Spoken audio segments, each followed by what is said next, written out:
Kidlat News Updates. Mga balita ngayon, 3 estudyante sugatan sa stabbing incident sa Zamboanga City High School. DepEd naghigpit pa sa school safety nationwide. Pulis Taguig na umano'y ng haras ng 8 anyos na babae kinasuhan ng NAPOLCOM. 10.1 million pesos na halaga ng hinihinalang ecstasy nasabat sa NAIA Male Center, Americano, Timbog. Ako po si Cesar Soriano para ihatid ang mga nangungunang balita sa buong kapuluan ngayon.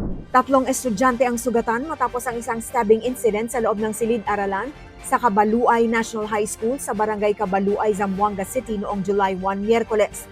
Ayon sa Zamboanga City Police Station 3, isang 17 anyos na grade 11 student ang umano'y nanaksak sa dalawa niyang 16-year-old na kaklase gamit ang isang kitchen knife na narecover ng mga otoridad. Sugatan din ang suspect sa komosyon at pawang nasa ligtas ng kalagayan ng 3.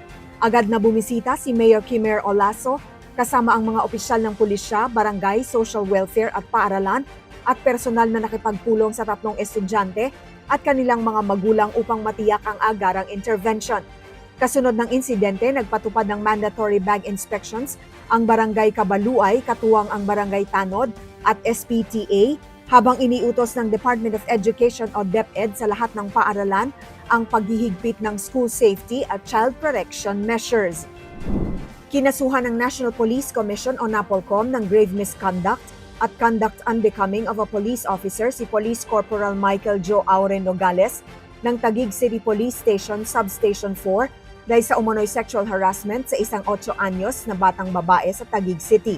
Ayon sa salaysay ng ina ng bata na nakunan rin ng CCTV, sa press briefing ng NAPOLCOM noong June 30, nilapitan umano ng pulis ang bata, nagsalita ng hindi angkop at paulit-ulit na hinawakan ang mukha nito ng walang pahintulot, dahilan upang makaramdam umano ng takot at pangamba ang biktima.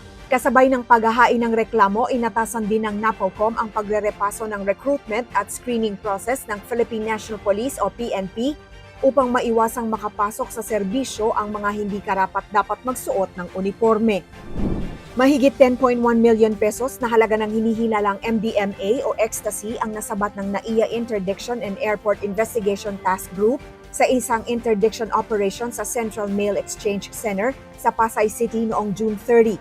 Arestado ang isang 37 anyos na US citizen matapos kunin ng parcel na naglalaman ng humigit kumulang 2.385 kilos ng hinihinalang ecstasy at 942 pink tablets na pinaghihinalaang mapanganib na iligal na droga. Ayon sa mga otoridad, idineklarang assorted food items, toiletries at personal effects ang package na nagmula sa Vancouver, Canada upang matago ang kontrabando. Nahaharap ang suspect sa kasong paglabag sa Section 4, Article 2 ng Republic Act No. 9165. Para sa Kidlat News Channel, ako si Rosalyn Sinchonco, nag-uulat. Ako po si Cesar Soriano, kasama nyo sa bawat pagputok ng balita.